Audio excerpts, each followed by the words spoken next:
Hello friends, welcome to Annammakaram kitchen friends. நம்ம இன்றைக்கி இன்ஸ்டண்ட்டாகவும் ஹெல்த்தியாகவும் இருக்கிற மாதிரி பிரேக்ஃபாஸ்ட் ரெசிபி தாங்க பார்க்க போகிறோம்.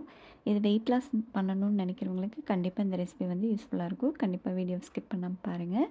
இப்போ வாங்க நம்ம இந்த ரெசிபியை எப்படி செய்கிறதுன்னு பார்க்கலாம். நம்ம முதல் ரெசிபி பார்த்திங்கன்னா இன்ஸ்டண்ட்டான ஹெல்த்தியான கிறிஸ்பி தோசை ரெசிபிங்க. டேஸ்ட்டு ரொம்ப நல்லாயிருக்குங்க. கண்டிப்பாக இதை வந்து ட்ரை பண்ணி பார்த்துட்டு இப்படி இருந்துச்சுன்னு உங்கள் கமெண்ட்ஸை மறக்காமல் கமெண்ட் செக்ஷனில் சொல்லுங்கள்.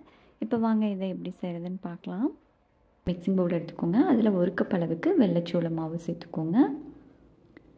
இது வந்து வீட்டிலே ரெடி பண்ண வச்ச வெள்ளைச்சோள மாவுங்க. இப்போ இது கூட 1 கப் அளவுக்கு அரிசி மாவு சேர்த்துக்கோங்க. 1/4 கப் அளவுக்கு கோதுமை மாவு சேர்த்துக்கலாம். எல்லா அளவுகளையும் ஒரே கப்பால் அளந்து எடுத்துக்கோங்க. 1/2 டீஸ்பூன் அளவுக்கு உப்பு சேர்த்து முதல்ல இதை வந்து நல்லா கலந்து விட்டுருங்க. நல்லா கலந்து விட்டதுக்கப்புறமா இப்போ இது கூட 4 கப் அளவுக்கு தண்ணி சேர்த்துக்கலாம். அதே கப்பாலையும் தண்ணி அளந்து எடுத்துக்கோங்க. வீட்டில் இருக்கிற ஏதாவது ஒரு கப்பை வந்து மெஷரிங்க்கு எடுத்துக்கோங்க.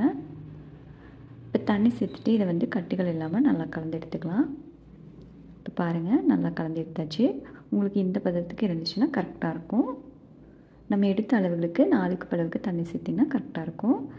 இப்போ இது கூட 1 டீஸ்பூன் அளவுக்கு சீரகம், ஒரு பெரிய வெங்காயம் பொடியாக கட் பண்ணி வச்சுருக்கேன், அதையும் சேர்த்துக்கலாம். ஒரு கேரட் வந்து துருவி எடுத்து வச்சுருக்கேங்க, அதையும் சேர்த்துக்கலாம். இப்போ இது கூட கொஞ்சமாக கொத்தமல்லி தழை பொடியாக கட் பண்ணிவிட்டு சேர்த்துக்கோங்க. உங்கள் காரத்துக்கு தகுந்த மாதிரி பச்சை மிளகாய் பொடியாக கட் பண்ணிவிட்டு சேர்த்துக்கலாம். இது எல்லாத்தையும் நல்லா கலந்து விட்டுருங்க. அவ்வளோதாங்க, நம்ம தோசை மாவு வந்து ரெடி ஆயிடுச்சு. இப்போ பாருங்கள், இந்தளவுக்கு நம்மளுக்கு கரெக்டாக இருக்கும் தோசை ஊற்றி எடுக்கிறதுக்கு. இது வந்து நம்ம நார்மல் தோசை மாதிரி ஊற்ற முடியாதுங்க, ரவா தோசை மாதிரி தான் ஊற்றி எடுக்க முடியும். டேஸ்ட் வந்து ரொம்ப நல்லாயிருக்குங்க. கண்டிப்பாக ட்ரை பண்ணி பாருங்கள். இப்போ நம்ம தோசை ஊற்றி எடுத்துடலாம். கல் நல்லா காஞ்சதும் நீங்கள் வந்து இந்த மாதிரி ஊற்றி எடுத்துக்கோங்க. இந்த தோசை நான்ஸ்டிக் கல்லில் இல்லாமல் இரும்பு கல்லில் கூட நல்லா வருங்க. இப்போ இதுக்கு தேவையான அளவு நீங்கள் வந்து எண்ணெய் சேர்த்துக்கோங்க. இதை வந்து மீடியம் ஃப்ளேமில் வச்சு நல்லா வேக வச்சு எடுத்துக்கோங்க.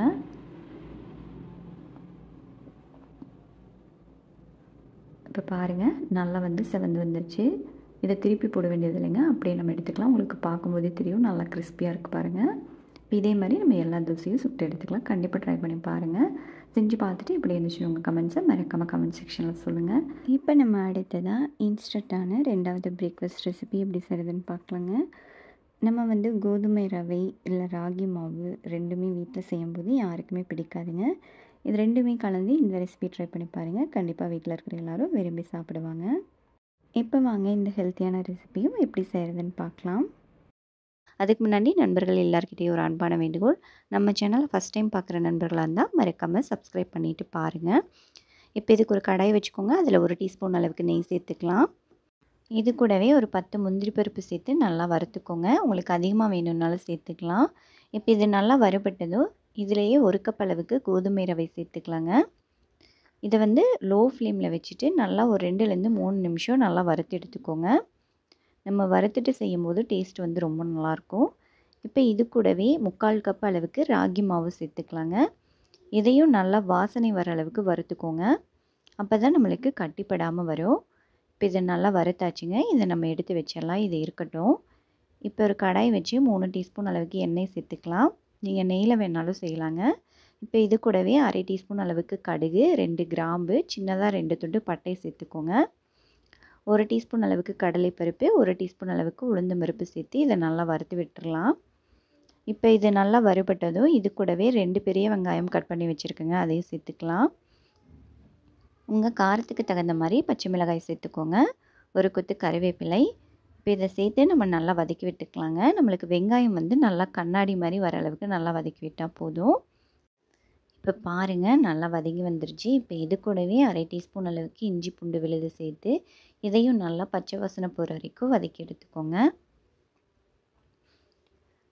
இப்போ நல்லா வதங்கினதும் 1/4 டீஸ்பூன் அளவுக்கு சீரகப்பொடி, 1/2 டீஸ்பூன் அளவுக்கு கரம் மசாலா சேர்த்து நல்லா கலந்து விட்டுக்கலாங்க. இப்போ இதை நல்லா கலந்து விட்டுட்டு இது கூடவே ஒரு சின்ன தக்காளி எடுத்து கட் பண்ணி வச்சுருக்குங்க, அதையும் சேர்த்துக்கலாம். இதையும் சேர்த்துட்டு நல்லா கலந்து விட்டுக்கோங்க. நம்மளுக்கு லைட்டாக வெந்தால் போதும், குலைவாக வரணுங்கிறது இல்லைங்க. இப்போ இது கூடவே 1 கப் அளவுக்கு கேரட், 3/4 கப் அளவுக்கு உருளைக்கிழங்கு தோல் எடுத்துகிட்டு பொடியாக கட் பண்ணி வச்சுருக்கேங்க, அதையும் சேர்த்துக்கலாம். நம்ம காய்க்கு தேவையான அளவு உப்பு சேர்த்து நல்லா கலந்து விட்டுக்கோங்க. இப்போ நம்ம காய் வேகிற அளவுக்கு மட்டும் 1/2 கப் அளவுக்கு தண்ணி சேர்த்துக்கலாம். இதை நல்லா கலந்து விட்டுட்டு மூடி போட்டு நல்லா நம்ம வந்து வேக வச்சு எடுத்துக்கலாங்க. இடையில இடையில எடுத்து நல்லா கலந்து விட்டுக்கோங்க.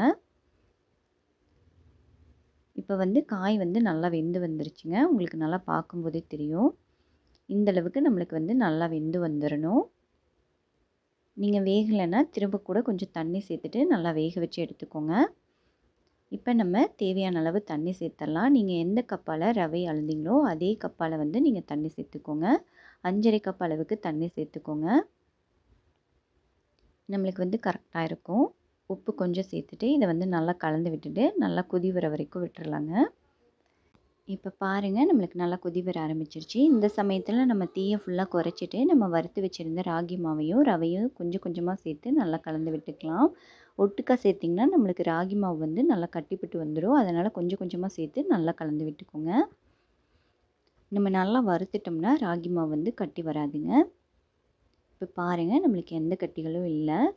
இதை நல்லா ஒரு 2-3 நிமிஷம் நல்லா கலந்து விட்டுட்டே இருந்திங்கன்னா நம்மளுக்கு நல்லா கெட்டியாயிரும். இந்த சமயத்தில் நீங்கள் உப்பு செக் பண்ணிவிட்டு பத்தலைன்னா சேர்த்துக்கலாம். சேர்த்துட்டு நல்லா கலந்து விட்டுட்டே இருங்க.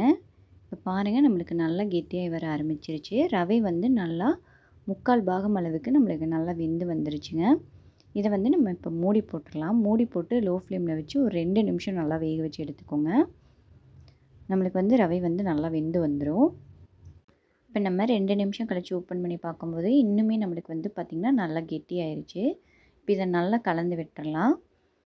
நல்லா கலந்துட்டு இதுக்கு மேலே 1லேருந்து 2 டீஸ்பூன் அளவுக்கு நெய் சேர்த்துக்கோங்க.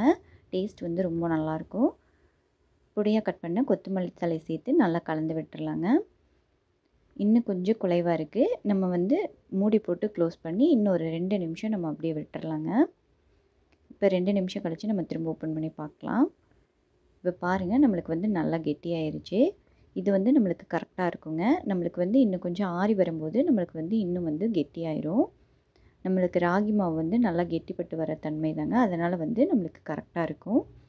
உங்களுக்கு இன்னும் குலைவாக இருக்கிற மாதிரி இருந்துச்சுன்னா நீங்கள் இன்னும் 2 நிமிஷம் கூட நீங்கள் மூடி போட்டு வச்சுக்கலாம். இப்போ நம்ம அடுப்பை ஆஃப் பண்ணிவிட்டு ஒரு 10 நிமிஷம் நம்ம அப்படியே மூடி போட்டு வச்சிடலாங்க. நம்ம அதுக்குள்ளே சட்னி ரெடி பண்ணிக்கலாம். மிக்ஸி ஜாரில் 1/2 கப் அளவுக்கு துருவின தேங்காய், 2 டீஸ்பூன் அளவுக்கு பொட்டுக்கடலை, உங்கள் காரத்துக்கு தகுந்த மாதிரி மிளகாய் சேர்த்துக்கோங்க. சின்னதாக ஒரு துண்டு இஞ்சி, 2 பூண்டு, கொஞ்சமாக கொத்தமல்லி தழை, உப்பு தேவையான அளவு, தண்ணி சேர்த்து இதை நல்லா அரைச்சி எடுத்துக்கோங்க. தண்ணி வந்து உங்கள் பதத்துக்கு தகுந்த மாதிரி அட்ஜஸ்ட் பண்ணி சேர்த்துக்கோங்க.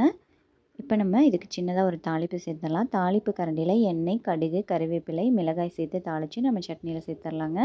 கண்டிப்பாக இந்த ரெசிபியை ட்ரை பண்ணி பாருங்கள். வீட்டில் இருக்கிறவங்க எல்லாத்துக்குமே கண்டிப்பாக ரொம்ப பிடிக்கும். ஹெல்த்தியானதாகவும் இருக்கும். செஞ்சு பார்த்துட்டு எப்படி இருந்துச்சுன்னு உங்கள் கமெண்ட்ஸை மறக்காமல் கமெண்ட் செக்ஷனில் சொல்லுங்கள். இந்த வீடியோ பிடிச்சிருந்தால் நம்ம சேனலை லைக் பண்ணி சப்ஸ்கிரைப் பண்ணிக்கோங்க. உங்கள் ஃப்ரெண்ட்ஸ்க்கு ஷேர் பண்ணுங்கள். வீடியோ பார்த்த அனைவருக்கும் நன்றி.